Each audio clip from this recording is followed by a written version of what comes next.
పాకిస్తాన్ టెర్రరిస్టులతో అవినాభావ సంబంధాలు ఉన్నాయని ఆరోపణలు ఎదుర్కొంటున్న యూట్యూబర్ జ్యోతి మల్హోత్రా కేసులో మరో మలుపు నెలకొంది. పాక్ అధికారులతో తప్ప ఉగ్రవాదులతో ఎలాంటి సంబంధాలు లేవని హర్యానా పోలీసులు తేల్చి చెప్పారు. ఉగ్ర కార్యకలాపాల్లో ఆమె భాగమైనట్లు ఎలాంటి ఆధారాలు లభించలేదన్నారు. అయితే తాను మాట్లాడుతున్న వారిలో పాక్ గూఢాచారి సంస్థకు చెందినవారు ఉన్నట్లు తెలిసినా పూర్తి స్పృహలోనే సంబంధాలు కొనసాగించినట్లు పోలీసులు గుర్తించారు. ఆమెకు మన భద్రతా దళాల గురించి అవగాహన లేదని పోలీసులు పత్రికాముఖంగా వెల్లడించారు.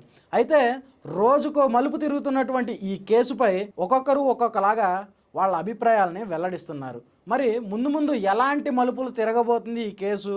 అయితే నిజంగానే ఈ మల్హోత్రా గారు పాకిస్తాన్ టెర్రరిస్టులతో సంబంధాలు పెట్టుకున్నారా, లేక ఇదేమన్నా మరో కొత్త డ్రామానా అనేది కూడా మరికొంతమంది నెటిజన్లు వాళ్ళ అభిప్రాయాలని కామెంట్ రూపంలో తెలియజేస్తున్నారు. మరి యూట్యూబర్ జ్యోతి మల్హోత్రా కేసుపై మీ అభిప్రాయాన్ని కామెంట్ రూపంలో తెలియజేయండి.